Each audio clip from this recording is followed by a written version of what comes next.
말이라고 하는 것은 말 그 자체로 권위를 지니고 있지 않습니다. 그것이 진실을 드러낼 때, 그것이 삶의 진실과 어울릴 때, 비로소 권위를 지닙니다. 특별히 오늘 탈진실의 시대다, 포스트루스 시대다 이렇게까지 표현을 하고 있는데요. 탈진실의 시대로 일컬어지고 있고 실제로 우리가 경험하고 있다시피 온갖 가짜 뉴스와 빈말들이 판을 치는 세태 가운데서 다시금 그 의미를 우리가 새겨보지 않을 수 없습니다. 오늘 본문은 말씀에 관한 이야기입니다. 말씀대로 하는 사람은 반석 위에 집을 지은 사람과 같지만, 그렇게 슬기로운 사람과 같지만 말씀을 듣고도 그대로 행하지 않은 사람은 모래 위에 집을 지은 어리석은 사람과 같다는 그런 이야기입니다. 예수님께서 하신 말씀입니다. 누가복음의 병행본문 6장 46절에서 47절 말씀은 조금 다릅니다.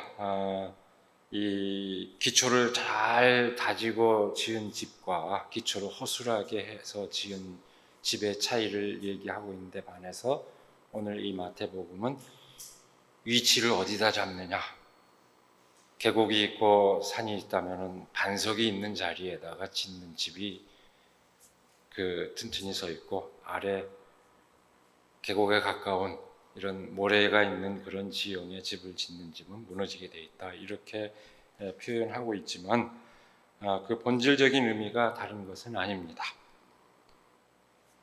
이 말씀을 이해하는데 우리가 어려움은 없을 겁니다. 이 말씀을 이 너무나 명쾌한 이 말씀을 듣는 사람들의 그 마음, 그 심정은 어떤 것일까요? 스스로 아마 새겨보시기 바랍니다.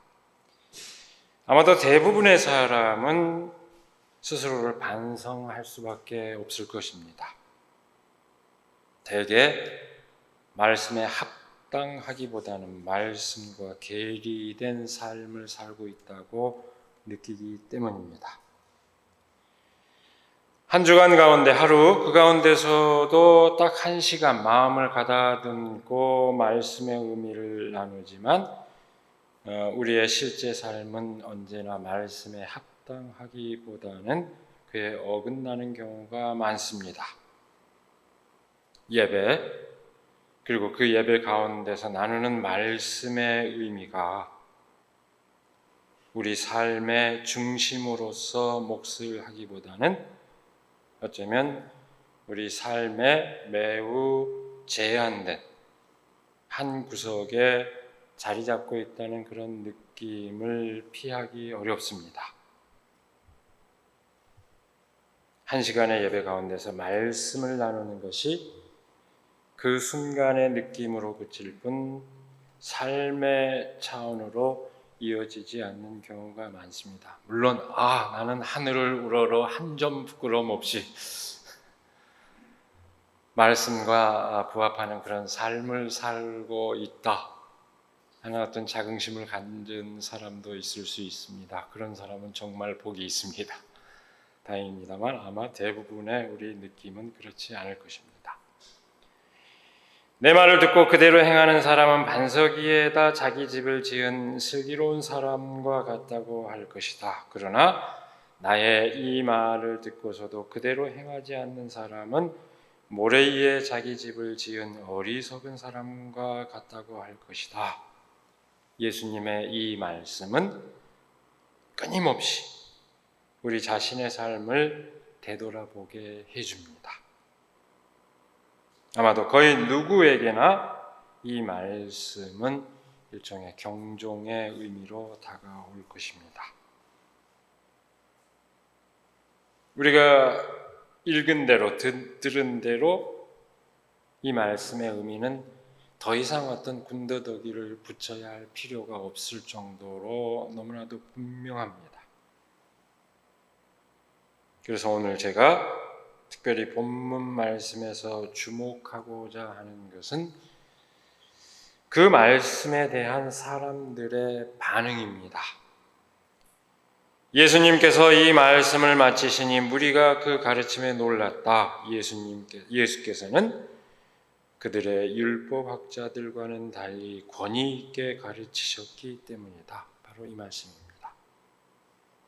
예수님의 말씀을 듣고 사람들이 놀랐다고 합니다. 여기서 놀랐다는 것은 그저 생경한 이야기라 생뚱한 반응을 보였다는 그런 얘기가 아닙니다. 감동했다는 얘기죠. 왜 그렇게 놀라며 감동했을까요? 말씀 자체로 보면 너무나 평범한 얘기고 너무나 쉬운 얘기인데 특별히 이 말 자체에 이 말이 감동을 줬을까요?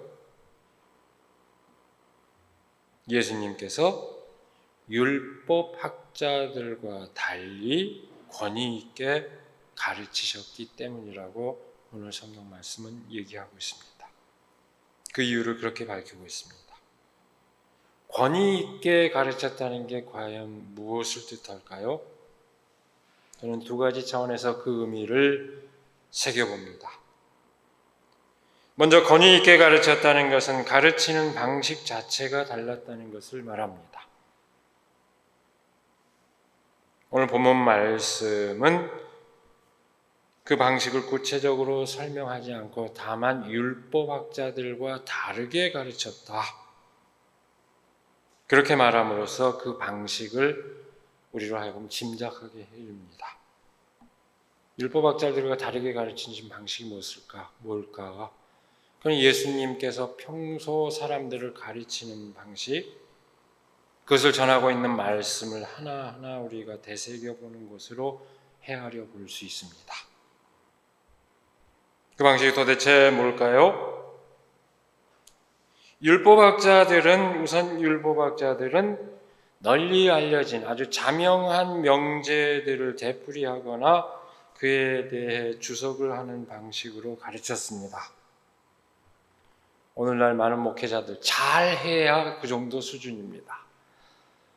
대부분의 경우는 거기에도 이르지 못하죠. 엉뚱한 얘기 갖다 붙여서 그야말로 자기 멋대로 하는 얘기가 너무 많습니다. 잘하면은 아마 잘한다고 하는 정도가 이런 수준이 아닐까 생각합니다. 어쨌든 그 방식은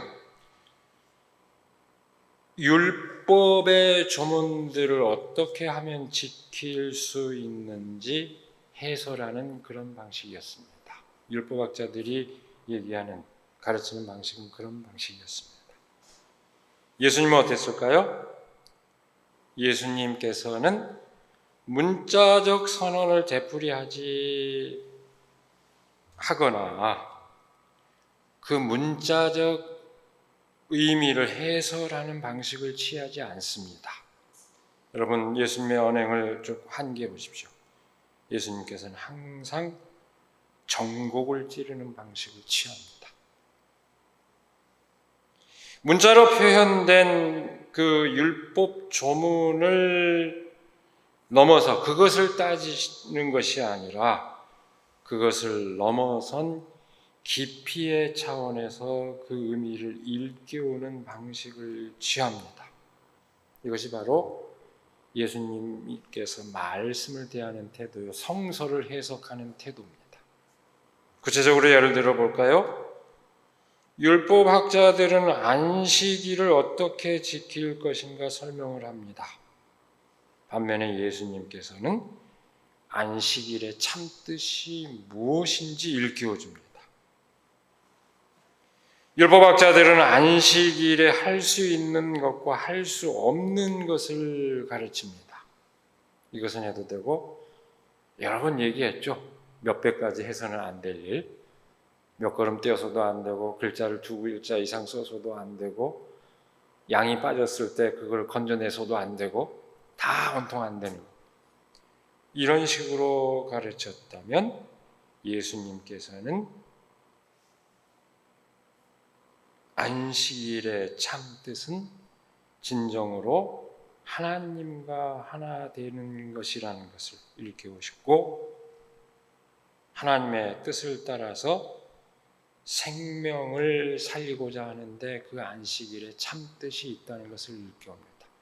제사장들이 배가 고파서 밀을 비벼 먹었을 때 율법학자들은 안식일법을 어겼다고 따졌지만, 병자를 치유했을 때 안식일법을 어겼다고 되들었지만, 예수님은 생명을 살리는 일이야말로 이 안식일 정신을 온전히 구현하는 것이라고 가르쳤습니다. 그렇게 사람들을 일깨웠습니다. 또한 율법학자들이 가르치는 방식에서 율법학자는 일방적으로 전달하고 그 청중 역시 일방적으로 전달받는 처지에 있을 수밖에 없었습니다. 반면에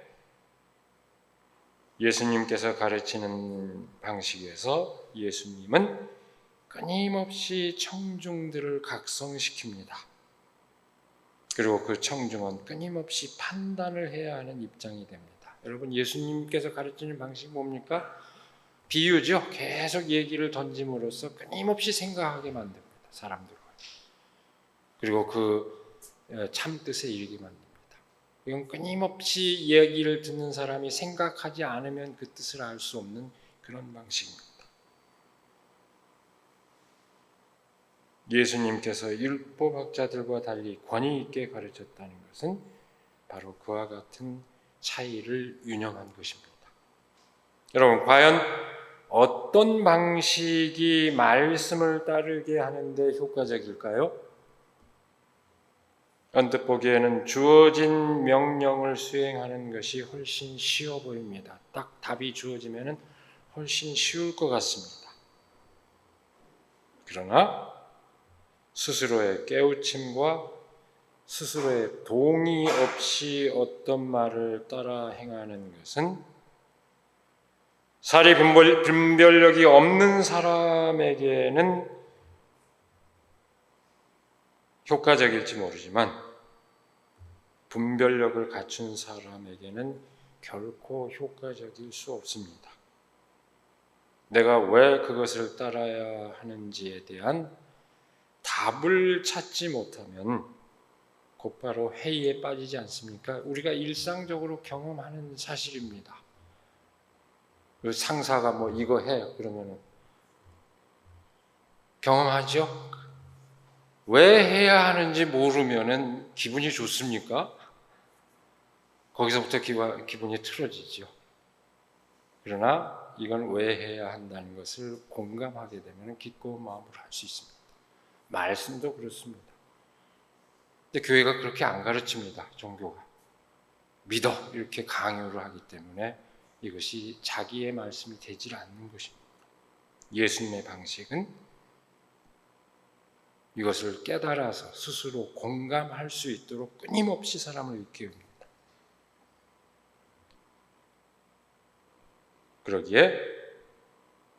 그러기에 진정한 의미에서 권위 있는 말씀으로 받아들여졌던 것입니다. 두 번째로 예수님의 말씀이 권위를 지닌 것은 보다 더 근본적인 이유가 있습니다. 예수님의 말씀은 당신의 삶과 일치되는 것이었습니다. 예수님의 말씀은 삶으로부터 배어나오는 진정성을 가지고 있었습니다. 한마디로 얘기하면 언행일치입니다. 오늘 본문 말씀은 그 진실을 예수님 당신의 입을 통해서 말씀하십니다. 내 말을 듣고 그대로 행하는 사람은 반석 위에 자기 집을 지은 슬기로운 사람과 같다고 할 것이다. 그러나 나의 이 말을 듣고서도 그대로 행하지 않는 사람은 모래 위에 자기 집을 지은 어리석은 사람과 같다고 할 것이다. 본문 말씀 잘 새겨보죠. 나의 말이라고 얘기합니다. 그리고 오늘 본문 말씀에 이르기까지 그 앞에 5장의 내용을 쭉 보면은요, 예수님의 그 어법은 아주 더욱더 분명하게 드러납니다. 모든 사안을 얘기할 때마다 예수님이 취하는 어법이 뭡니까?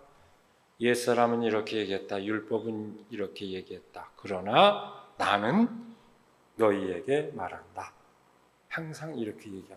나는 너희에게 말한다. 어떤 외적 권위에 근거하지 않습니다. 바로 당신의 말씀 그 자체다. 당신의 그 인격과 삶 자체를 걸고 하는 얘기다. 그런 뜻입니다. 이것은 스스로의 삶에 대한 진정성 없이는 불가능한 것입니다. 내 삶 자체로, 내 인격 자체로 얘기한다. 이런 자신감은 스스로의 삶이 진정성을 지니지 못하면 불가능한 일입니다. 예수님은 언제나 그러나 그런 어법으로 사람들을 일깨웁니다.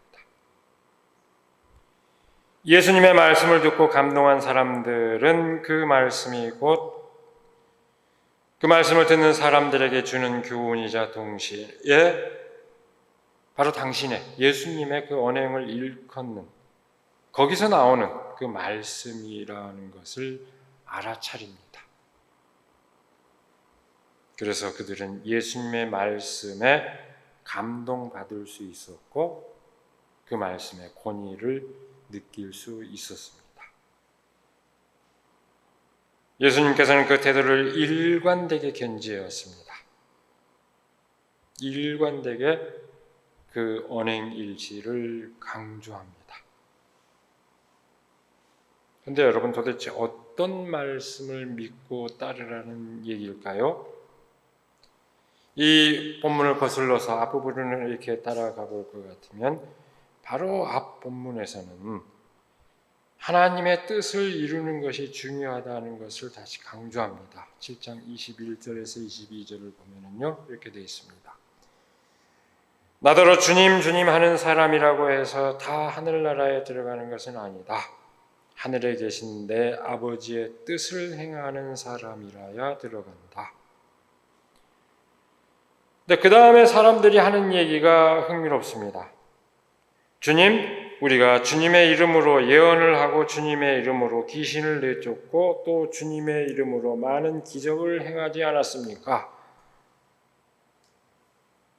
그런데 예수님께서는 이렇게 말씀하실 것이라고 얘기합니다. 나는 너희를 도무지 알지 못한다.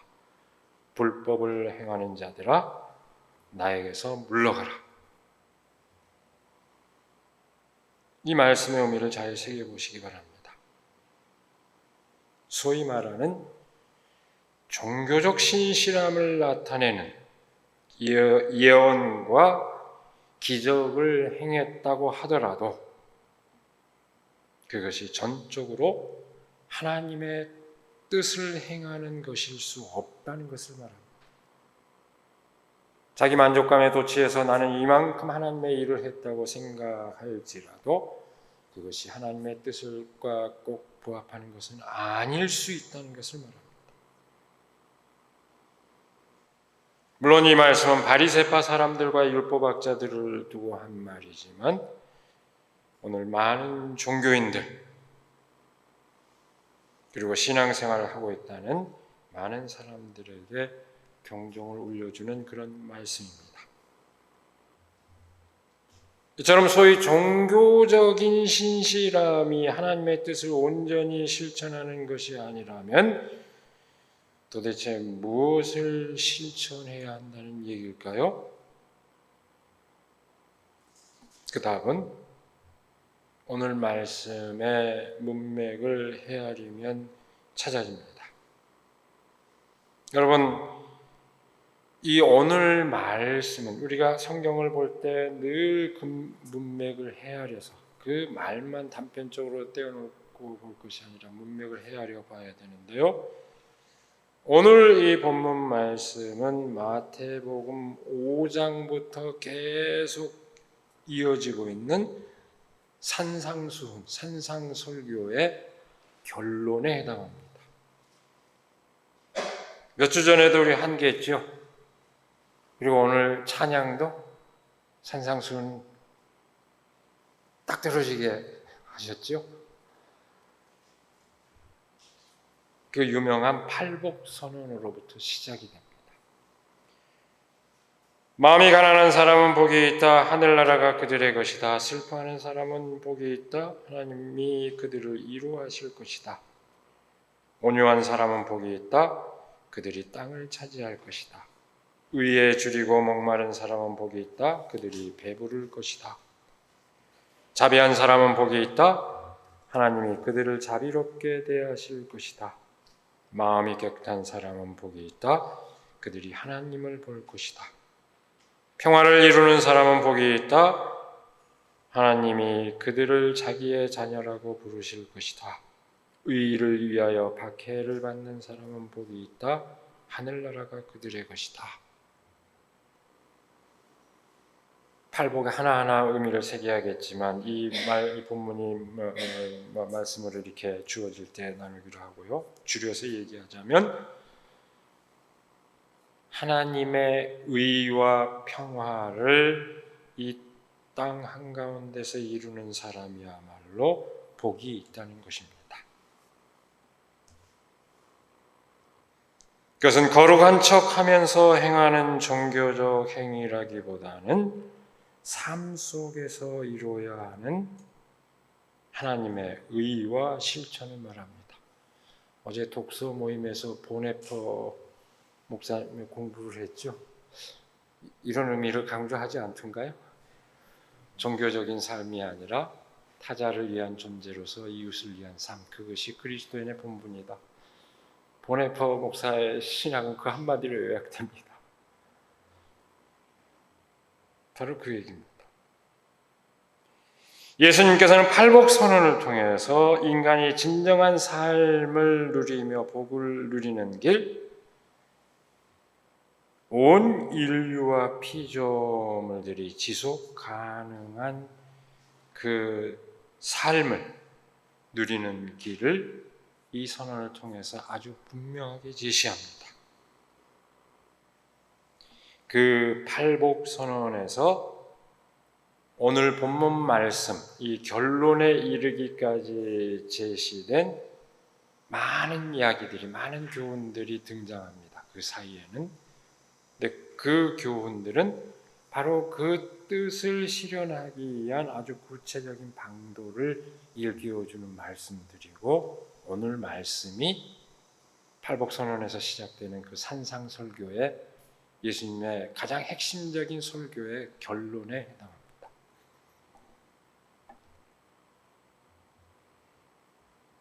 저는 오늘 본문 말씀의 의미를 새기면서 두 가지 차원에서 그 말씀의 의미를 다시 새깁니다. 선포하는 사람의 입장, 그리고 그 말씀을 받아들이는 사람의 처지를 동시에 생각하지 않을 수 없습니다. 먼저 말씀을 선포하는 사람의 입장을 생각해 봅니다. 내 말을 믿고 따르라고 내세우면서 강요하는 권위가 아니라 진실을 깨우치게 하는 그 말씀의 의미, 그 자체로 권위를 지니는 말씀을 과연 어떻게 함께 나눌 수 있을까? 저는 늘 생각하지 않을 수 없습니다. 과거의 죽은 문자로서 성서 본문을 되풀이하는 것이 아니라 오늘 살아있는 말씀으로서 이 말씀을, 성경 본문 말씀을 되살리기 위한 노력이 설교자에게는 가장 우선되는 과제이고 본질적인 과제라는 것을 늘 의식하고 있습니다. 늘 스스로 나는 그렇게 과연 하고 있는가 되묻고 있습니다.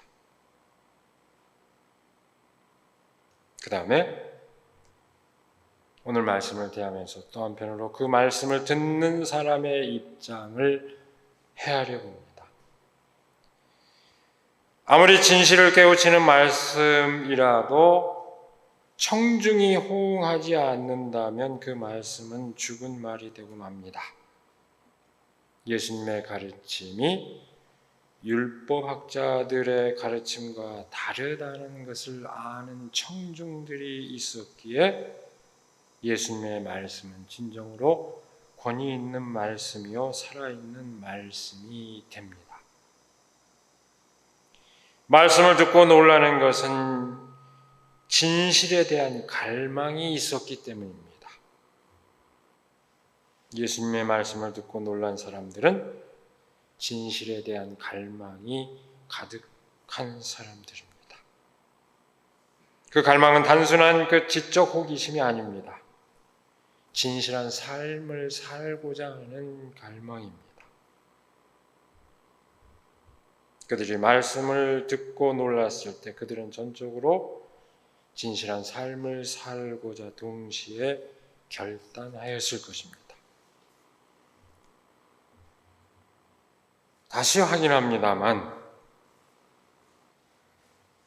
그야말로 탈진실의 시대라 일컬어질 만큼 가짜 뉴스와 빈말이 난무하는 오늘의 세태 가운데서 오늘 말씀, 이 본문 말씀은 더더욱 특별한 의미를 지닙니다. 여러분 바야흐로 정치의 계절, 우리 한국 사회가 언제는 정치의 계절이 아닌 적이 없지만은 더욱이 내년 상반기 대통령 선거를 앞두고 더더욱 본격화되는 그런 정치의 계절을 맞이하고 있습니다. 놀랍게도 이 정치의 계절이라는 말을 하고 나면 떠오르는 이미지는 빈말이 난무하는 그런 현상을 우리가 실감을 하고 있습니다. 그런 시기에 접어들고 있는데요. 국민의 대표를 선출하는 정치적 과정은 민주주의를 실현해 나가는 절차로서 아주 중요한 의미를 지니고 있습니다. 그러나 그 과정은 난무하는 빈말 속에서 진실을 헤아릴 수 있는 지혜로운 유권자들의 현명한 판단을 동반할 때 비로소 의미를 지니게 됩니다. 비로소 진정한 민주주의를 위한 그런 절차로서 의미를 지니게 됩니다. 우리가 그 분별력을 지닐 수 있기를 바랍니다. 예를 들어볼까요? 1979년 부마항쟁과 1987년 항쟁을 구분하느냐 못하느냐, 이거는 오해의 소지가 있기 때문에 얘기 안 하겠습니다. 되게 그 당 동시대를 살았던 사람들은 이미지만, 사진만 봐도 다 아는데 그 말인지 아닌지 좀 헷갈리는 상황에서 그건 접어두겠습니다. 아니, 주 40시간 노동을 표준으로 제시하고 있는 사회에서 일주일에 120시간 노동해야 합니다라고 얘기하는 사람은 어떤 사람입니까? 120시간 노동하면 죽으란 얘기밖에 더 됩니까? 그런 사람이 노동자들의 그 현실을 그렇게 서슴없이 얘기할 수 있는 사람이라면, 그러고도 국민의 대표로 나서겠다고 한다면 그 사람이 평범한 사람들의 삶을 요만큼이라도 안다고 얘기할 수 있습니까? 법조문을 들여다보면서 범죄 혐의만 찾던 사람이 사회 구성원 전체의 어떤 삶의 평화를 구현할 그런 정치를 구현할 수 있을까요? 다른 경험도 더 이렇게 전환해서 쌓지도 않은 상황에서 그런 사람이 말하는 정치적 비전이 과연 평범한 사람들의 삶의 진실에 어떻게 다가갈 수 있겠습니까? 그의 역할은 따로 있었다는 것을, 다른 역할을 하는 것이 훨씬 더 적절하다는 것을 스스로 알아야 되지 않을까요?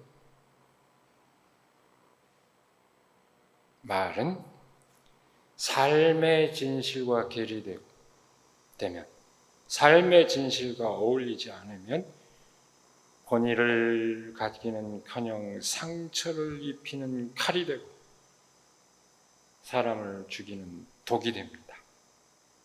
우리가 하나의 예를 들었습니다만 수없이 많은 빈말을 우리가 듣게 될 겁니다. 그 혼탁한 상황 가운데서 분명한 그런 분별력을 가지기를 바랍니다. 그러나 무엇보다도 우리 스스로 우리의 말과 우리의 삶이 진실하기를 바랍니다. 그리스도의 진정성을 드러내기를 바랍니다. 오늘 말씀이 일깨워주는 바와 같이 하나님의 의를 이루고 하나님의 평화를 실현하는 삶으로 그 진정성을 드러내기를 바랍니다.